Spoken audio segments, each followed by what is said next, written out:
Here we are again, chapter 8. This is where the guys, especially the young people, have been waiting for to hear my story of how I, being so much in missions, I loved a girl and ended up marrying her and ended up having a family. Please, I would really request that you like my page and you subscribe to this page so that when there's a new episode, it doesn't pass you by. So welcome to chapter 8, Love, Marriage, and Family. What do you want to hear about my family and love? Before I tell you about the girl I finally ended up with, I better be very honest in this, and it's not in my book, that before I met my real wife, I had loved other girls for sure. There was one girl, and let me tell you, there was one girl who really impressed, but it was for a short time. This girl was from Uganda. She was, black, really, between black and chocolate, if there's anything like that. And you know the way the Ugandans do their things? Ooh. When she would bring you anything, he would kneel. Like bringing you a cup of tea or food, she will kneel to hand it to you. So I was in Uganda and I had seen this. Man, I thought, I need a girl, I need a wife. When she brings me food, she will bow one leg down and feed me. Well, this did not go for long because after some months I began to feel no. And you know what? I did not approach her for anything. It was a distance, liking and loving, but we didn't go beyond that. There was another girl who loved missions. We went for missions. She came every time we went for missions. And one time I thought, I think this one will make to be my wife. I knew the parents, so one time we had gone to the home, not for anything, just to visit with other brothers. And I thought, because I know the parents, it would be easy, man. This would be an easy one. And so I invited her for a date in Nairobi. She was coming from Machakos and I was coming from Nyeri. We met in Nairobi. I bought her a very nice lunch. We sat down to talk and I said, all that was in my heart, I just poured it out quickly. After saying it, we agreed. She said, it's okay, it's okay. Marrying an evangelist, a preacher, man of God, was a big thing. So anyway, we parted and I went back to college. And while in college, we wrote each other letters. That was the only way of communication. I expected a letter every Friday.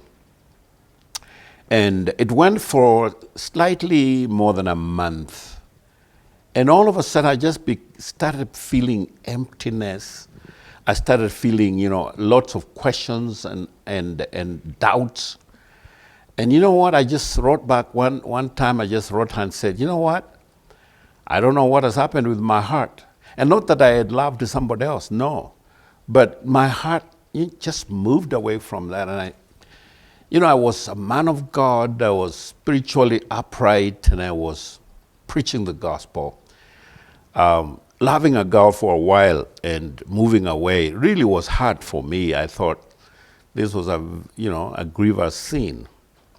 But after a while, let me begin from Joro. Joro 1974.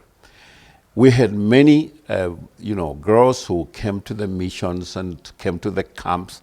And in Joro, I had noted this girl who was very serious.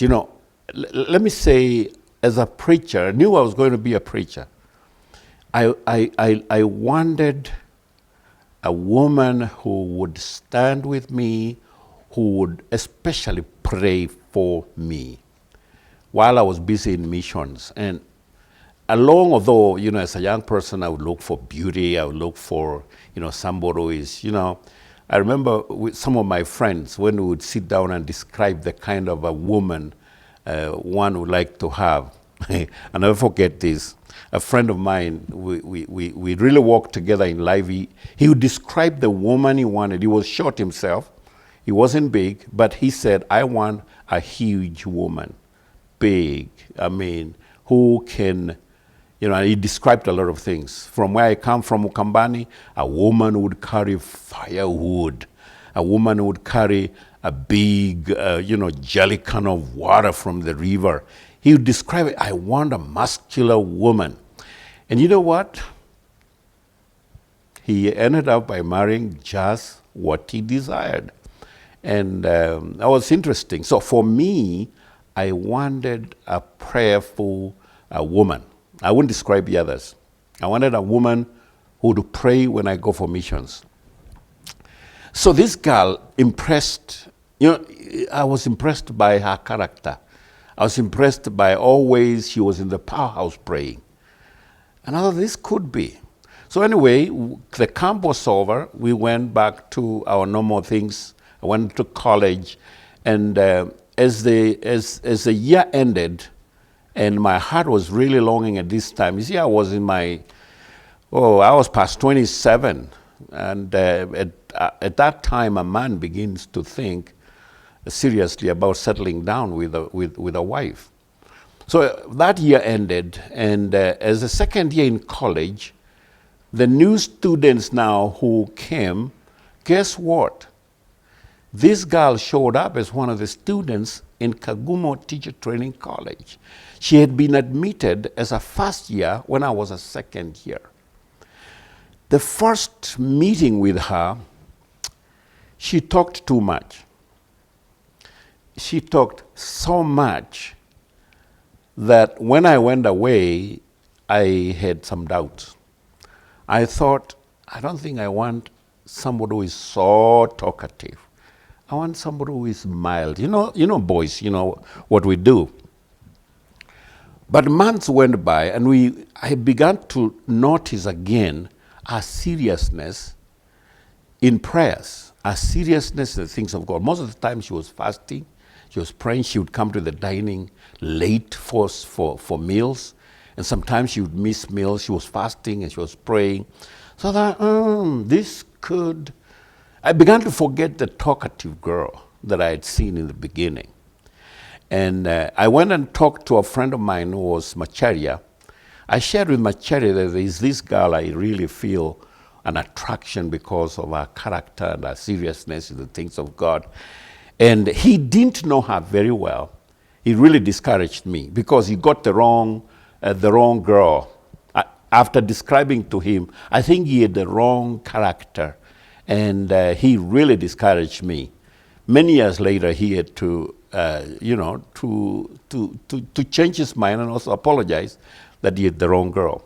So in college, we had vowed ourselves not to date the college girls. Reasons was we wanted to concentrate in the things of God because we were either in class or we were out preaching in missions or we were out praying and fasting. We prayed and fasted, and we vowed that we will not do that because we wanted to serve God during those 2 years. Again, we didn't want our characters, to be marred by you are seen with this. In fact, if I walked with any girl or any boy, I had to have 2 or more. I never walked with one. We advised ourselves, do not walk alone with a girl, the men now. But there's one time I really felt I needed to tell Betty something. And this something was to last many years. So one day, I asked her out of the college, outside the fence. There was a road passing the college, so we went down the road and we walked, and the other students did not see us. And out there, I said the words, I want to marry you. She thought I was joking, and I got very serious.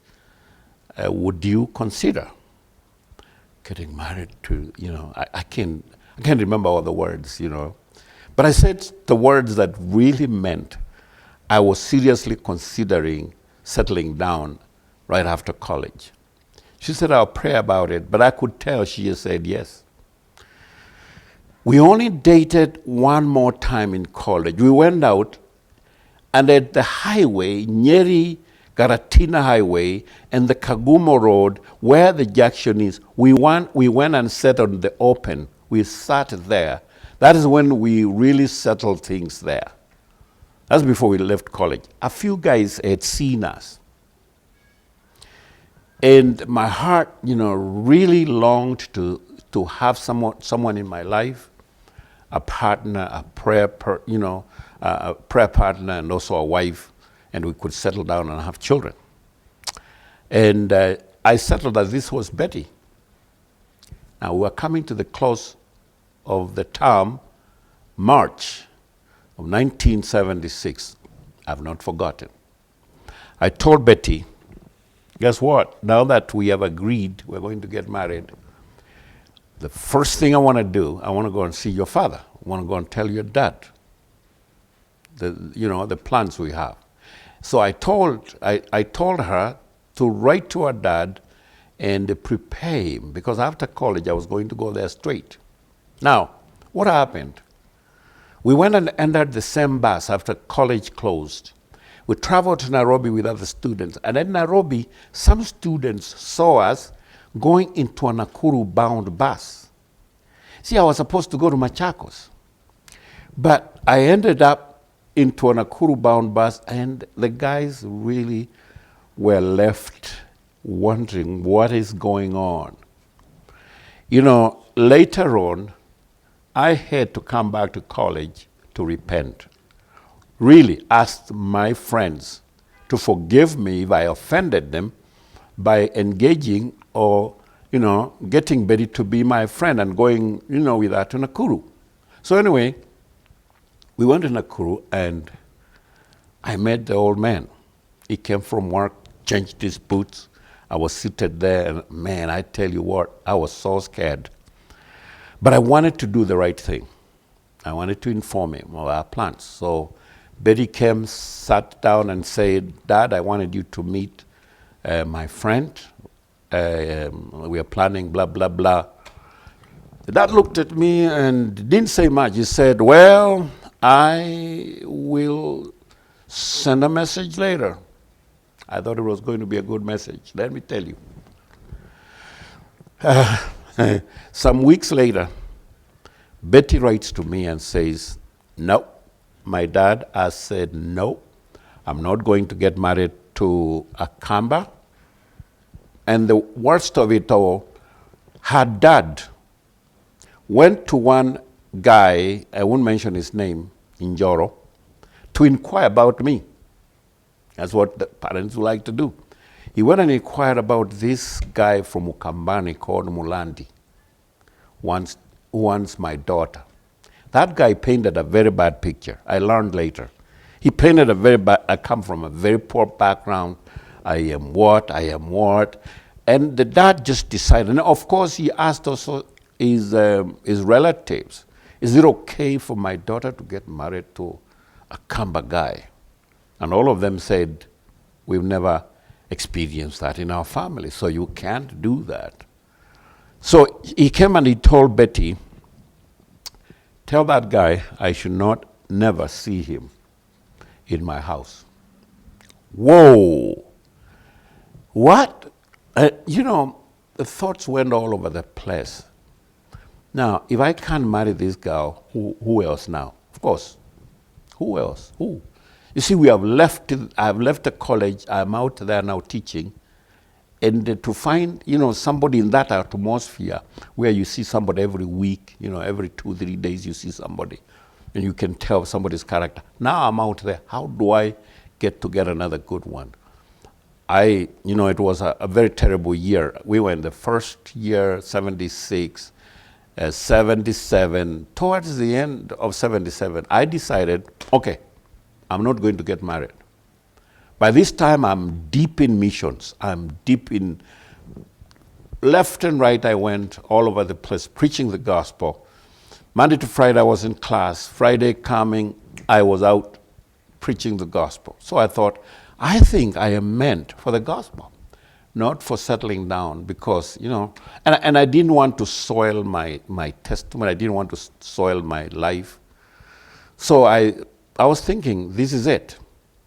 Then there was a rumor, there was rumors of students going to America studying, and that thought began to cross my mind. Maybe I should go over to America and study. Just forget about this thing about getting married. That was there. While I'm holding on to that, my friends encouraged me, no, go back. That Muse didn't mean that you can't marry her. Go and see. So 1978, in the beginning, I planned to go back there. I take my friend, Joseph Kamau, and I forget who else, and we traveled to the home. We had already made the arrangements. Tell your dad somebody's coming. The father did not know it is the same Mulandi he had met the year before, or 2 years before. So when he came from work, this is now in the village, not at the place of work. It was in the village where the mother is. We were really welcome. The mother cooked, every good thing, and we ate and waited for the dad. When the dad came and he saw it was me, he didn't even sit down. He went inside, removed his shoes, got boots for work, and out he was leaving while we are seated there. And it is getting late.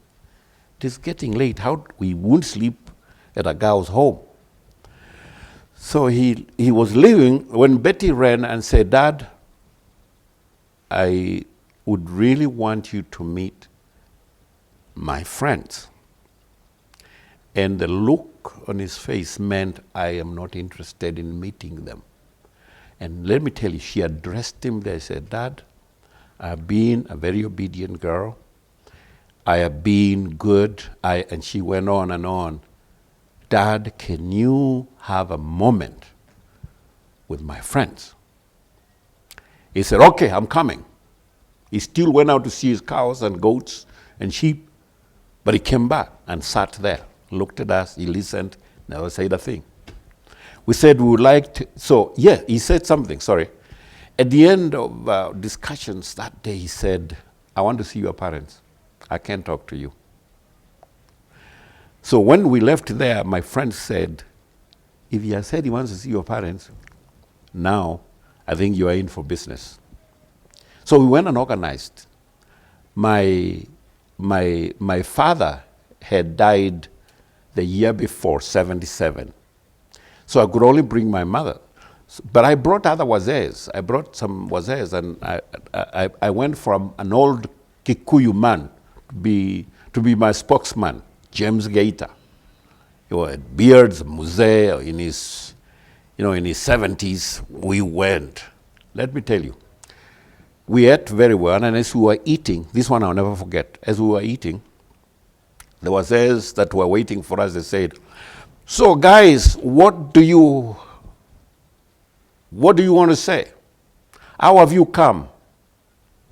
I was thinking, we came by a matatu. That is not what they meant. So one of the guys, we had all my savings. See, I was a school teacher, and my salary wasn't much. I had really saved a couple hundreds. I don't think it was much, thousands. He was the one carrying. He pulled out a bundle of money, and he gave to one of the musees. He counted, and he put it on the table. I thought he would keep it. He put it on the table. And then the other musee there asked, how much is it? He mentioned. There wasn't much talking, let me tell you.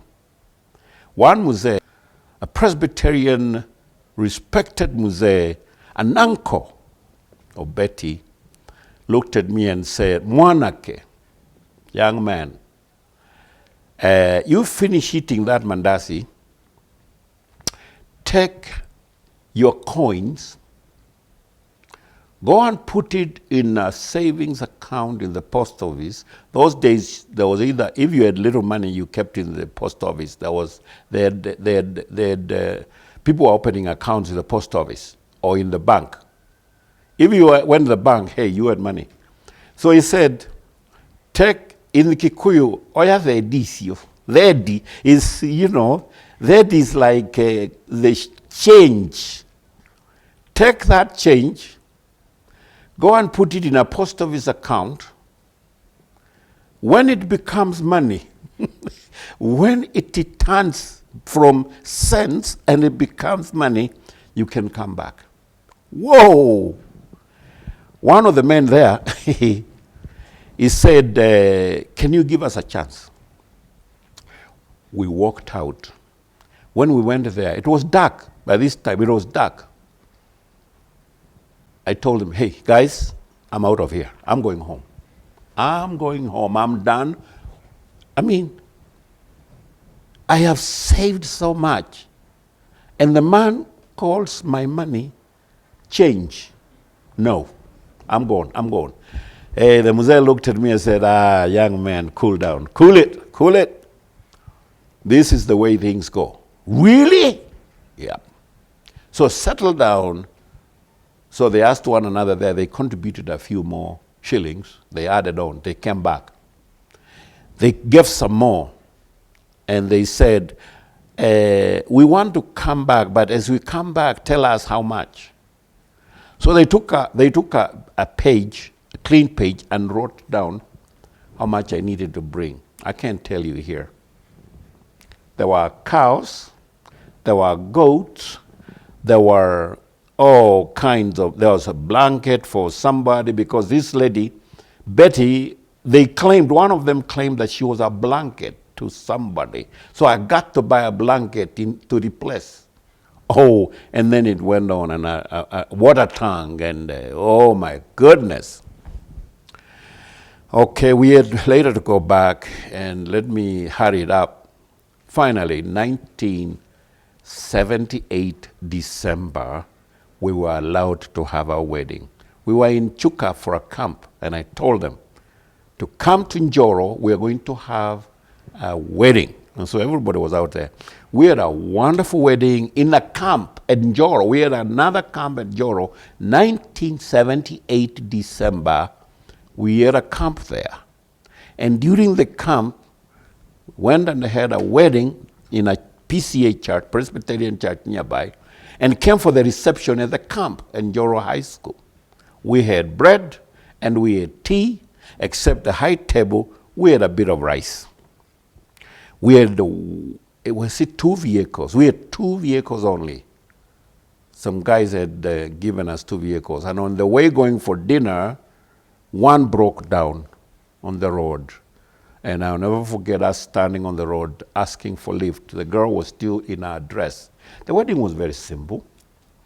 I wanted to have kitenges, but my wife, of course, to be refused. And let me tell you, as we walked on the aisle, I had mixed feelings. As I stood there, I was so stiff, I was going to fall down. I thought I was going to, I had to stand astride so that I can hold in balance. My best man, Titus Nkonge, is going to be with the Lord. He said, relax, everything is going to be all right. You're going to have a wife. Wow. So a simple wedding. We never went for honeymoon. We didn't have money for honeymoon. Friends had collected some money to help us in the wedding, and surely we had a wedding. And we came back to the camp on Sunday. So the wedding on Saturday. Sunday we came back to the camp at Joro to finish the camp.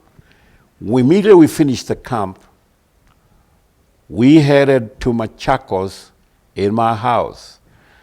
Young men talk about going to Mombasa for honeymoon, to Kisumu for, to Zanzibar. Nothing like that.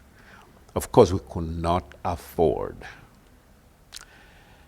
It was difficult in the beginning for me to handle marriage and ministry. I thought that ministry came first. God came first, ministry came first, and things to do with marriage secondary. Let me tell you, I really struggled in those early days of marriage.